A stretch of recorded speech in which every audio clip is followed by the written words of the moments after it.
भगत के वश में है भगवान, भगत के वश में है भगवान, भगत के वश में है भगवान। भक्त बिना कुछ भी नहीं है, भक्त बिना कुछ भी नहीं है, भक्त है इसकी जान, भगत के वश में है भगवान, भगत के वश में है भगवान।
समय अपनी ही गति से चलता रहता है। समय गुजरता गया और एक बार जन्माष्टमी का त्योहार आया, लेकिन उस दिन संयोगवश उस औरत की तबीयत बहुत ज्यादा खराब थी। वो अपने बिस्तर से उठ भी नहीं पा रही थी। उसने अपनी बहू को आवाज दिया और कहा कि बेटा आज जन्माष्टमी है, आज जन्माष्टमी है, जरा मेरे कन्हैया को नहला धुलाकर उसे चंदन का लेप लगाकर उसे सुंदर वस्त्र पहनाकर पालने में बिठा दो। बहू जो कि जरूरी काम कर रही थी कंप्यूटर पर, उसने कहा कि माँ अभी मैं एक बहुत जरूरी काम कर रही हूँ, जब ये काम 2-3 घंटों में खत्म हो जाएगा तब मेरा ये जो काम है वो होगा। उस बुढ़िया माई ने कहा कि भाई मेरे घर में जो भी काम होता है उसमें सबसे पहला काम मेरे कन्हैया के मेरे लल्ला का होता है। बहू को थोड़ा गुस्सा आ गया।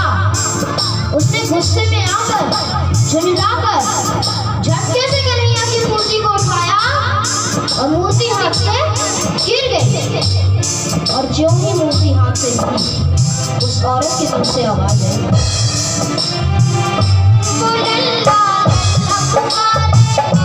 आई,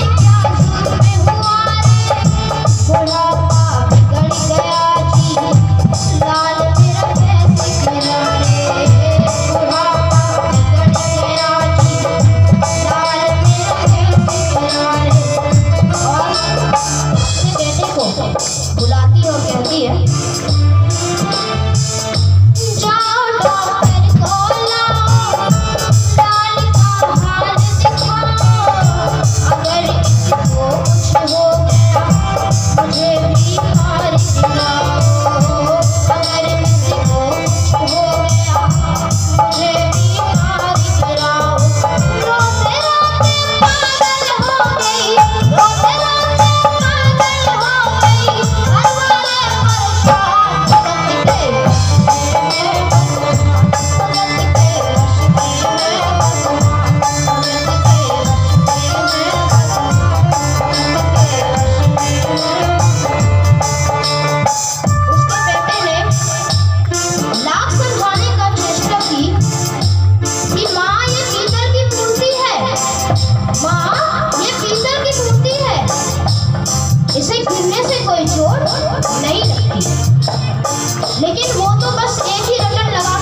हल्ला गुल्ला सुनकर घर में पड़ोसी जमा हो गए।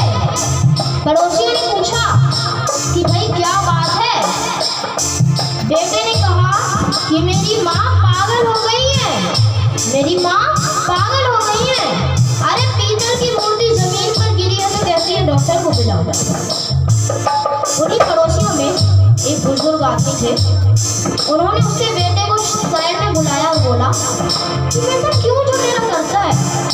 अरे मोहल्ले में इतने सारे डॉक्टर हैं, किसी को भी बुला कर ले आ, वो बोल देगा कि तेरा लल्ला ठीक है और तेरी माँ शांत हो जाएगी। लड़के के भी समझ में बात